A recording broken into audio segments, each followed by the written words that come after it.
नाही, हे बाहेर पकडतात, थेट विदेशात जातात, अशा प्रकारची त्यांनी टीका केली। त्यात एकनाथ शिंदेना मला सांगायचं आहे की तुम्ही श्रीनगरवरून थेट गोव्याला गेलात आणि गोव्यावरून कुडाळला गेलात रात्री 10:30 ते 11:30 वाजेपर्यंत आणि तिथे जल्लोष करत होता, फटाक्या फोडत होता, ढोल वाजवत होता, हारतुरे स्वीकारत होता। त्यावेळेला तुमच्यातली संवेदना काय मृत पावली होती की काय?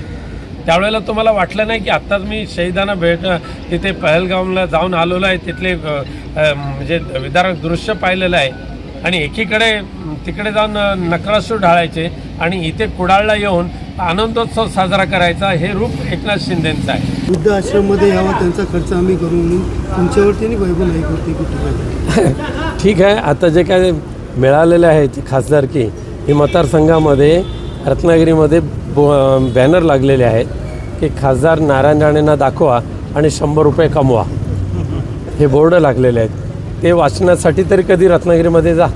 आम्हाला वृद्धाश्रम आमच्या घरामध्ये आहे, बाळासाहेबांनी तयार करून ठेवलेला आहे, आम्हाला त्याची पर्वा नाही आहे। पण तुम्हाला तुमचे जे काय मुलांनी चालवलेला उच्छाद आहे, हैदोस आहे, त्याचा पश्चाताप तुम्हाला करावाच लागेल।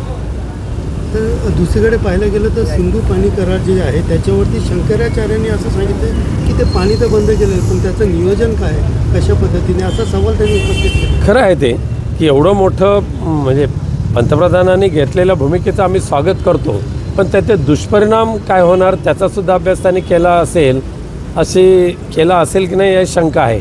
त्यामुळे पाणी अडवणं किंवा पाणी बंद करणं हा पर्याय आहे, पण बंद केलेलं पाणी कुठे सोडणार हा सुद्धा प्रश्न आहे, त्याच्यावर उत्तरसुद्धा पंतप्रधानांनी सांगावं।